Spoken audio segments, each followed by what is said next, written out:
Da 372. Pergunta, né? Então, não é exato dizer que os órgãos não exercem influência sobre as faculdades, até como a gente começou até a falar aí. A resposta é a seguinte: jamais dissemos que os órgãos não exercem influência. Eles a exercem e muito grande sobre a manifestação das faculdades, mas não produzem as faculdades. É essa a diferença. Um bom músico com um mau instrumento não fará boa música, o que não o impede de ser um bom músico. E aí, Djalma, o que é que você fala aí disso aí? Pois é, né? Não é o órgão que faz a faculdade. A faculdade ela vem no espírito. A faculdade está no espírito, que se expressa através do órgão que está no corpo. Os sentidos, os nossos sentidos, põem o nosso espírito em contato com o mundo exterior, na Terra na qual estamos encarnados. Nós interagimos com o mundo, com a Terra, com os habitantes, no planeta, através dos órgãos dos sentidos. O meu espírito vê, ouve, sente e gera os pensamentos. O cérebro não é ele, a mente. O cérebro é um veículo do pensamento. Meu pensamento flui através do cérebro. Mas, quando o cérebro pifar e acompanhar o corpo para o destino final, a minha mente continua viva. O meu cérebro pode estar deficitário. Meu cérebro pode estar deficitário, fazendo com que o meu espírito não se expresse, não se manifeste com algum problema de idiotia, vamos dizer que estávamos vendo aqui, com alguma idiotia. Mas não é o órgão que exerce a influência sobre o espírito. É o espírito que tem a influência, que está impossibilitado de se manifestar por deficiência do órgão. Por deficiência do órgão. O ser principal é o espírito. Mas pode o espírito se manifestar no corpo deficitário, em órgãos deficitários. Não é? E é como ele diz aqui. Eu me perdi. Dá exemplo Não, do músico aí. É mais ou menos isso, era isso. E aí, me completa aí. Essa pergunta ela é importante, Djalma, porque na anterior, se a gente observar, ele diz que são espíritos em punição que vivem em corpos idiotas. Então, esses corpos idiotas, trazendo para essa resposta, é o mau instrumento, ou seja, o espírito não deixa de ser inteligente, mas ele não tem o instrumento necessário para exercer aquela inteligência. Então, ele faz a comparação aqui do instrumento com o músico, né? Então, é fantástica essa resposta. Fantástico. E não podia ter um exemplo melhor, né, Mirim? Porque eu posso saber tocar muito, mas se eu tiver um equipamento ruim, por mais que eu toque bem, por mais que eu saiba tocar, ele não vai sair um som perfeito. Mas se eu pegar que Kardec amarrou uma pergunta na outra. Olha, a resposta de um se encaixou com a resposta de outro, com palavras diferentes, mas com o sentido na mesma lógica, não é? Olha, corpos idiotas não permitem que eu, um espírito inteligente, faça nada, porque eu não tenho a ferramenta, não é? O instrumento. E aqui ele responde que um mau instrumento não quer dizer que eu seja um mau músico, não é o instrumento que não presta. Então, é maravilhoso isso. É uma resposta fantástica. E tem uma nota de Kardec, né? É necessário distinguir o estado normal do estado patológico. No estado normal, o moral supera o obstáculo material, mas há casos em que a matéria oferece uma tal resistência que as manifestações são entravadas ou desnaturadas, como na idiotia e na loucura. Esses são casos patológicos, e em tal estado a alma não goza de toda a sua liberdade. A própria lei humana o isenta da responsabilidade dos seus atos. Ele ainda reforça ainda, né, Ainda dá mais reforço ainda com a explicação, não é isso, que justamente corrobora aí com o que você acabou de falar, completando a linha de raciocínio também de Djalma, né?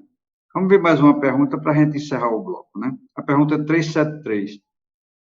Qual o mérito da existência para seres que, como os idiotas e os cretinos, não podendo fazer o bem nem o mal, não podem progredir? Então, está uma pergunta interessante. Essa pessoa é idiota, vamos dizer, vou falar no linguajar da gente, né? Essa pessoa é maluco, por exemplo. Ele não sabe, não tem consciência de fazer o bem nem o mal, né? Então, como é que eles podem progredir dentro dessa situação? A resposta é uma expiação imposta ao abuso que tenha feito de certas faculdades.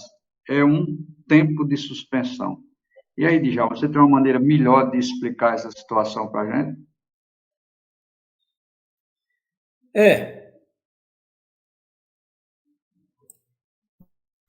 Na verdade, esse tempo não é perdido, não. Nesse tempo não está perdido. Né? Já que ele passou a se poder fazer o bem e o mal numa deficiência, ele está se reeducando. Quem está em pauta, em jogo aí a deficiência do corpo, é o espírito, que é o inquilino. É ele que é atingido. É a partir daí que certas ponderações vão surgir na alma. Nada se perde, tudo tem uma finalidade.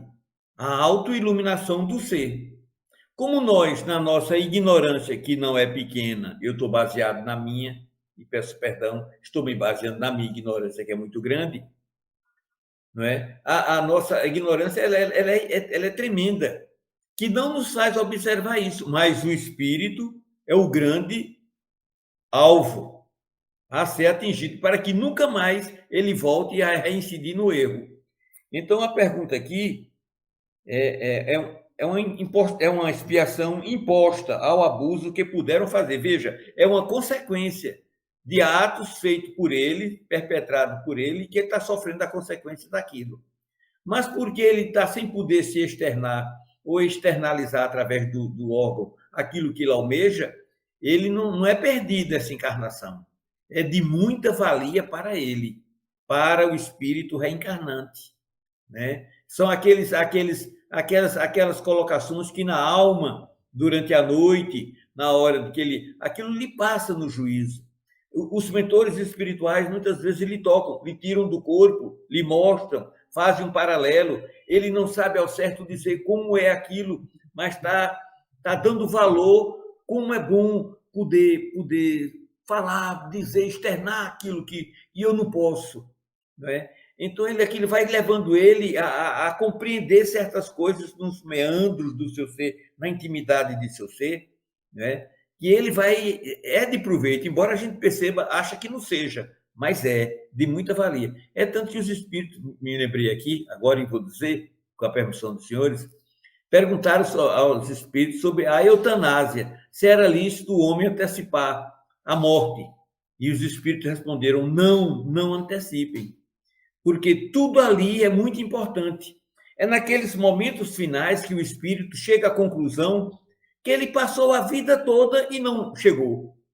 É naqueles instantes finais que ele, nas cogitações do seu mundo íntimo, ele vai chegar a conclusões que ele passou a vida toda e não chegou àquelas conclusões. A vida é sábia, não é? Deus não se engana, Deus não comete tolices, tudo é respaldado no amor, na sabedoria, visando a minha autoiluminação, a minha e a de todos nós, e daqueles que sofremos, e daqueles que passamos por certas limitações, né?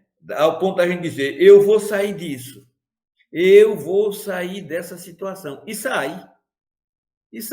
Se a situação ele não pode sair, mesmo assim ele está aprendendo no seu espírito, que é imortal, que não morre nunca. Complementa aí, Ademir. TV Chico Xavier, a sintonia do bem. Acesse tvchicoxavier.com. E nestas voltas eu vou cantando a canção tão feliz que diz: ai lili, ai lô. Por isso é que sempre contente estou. Ai lili, ai lô.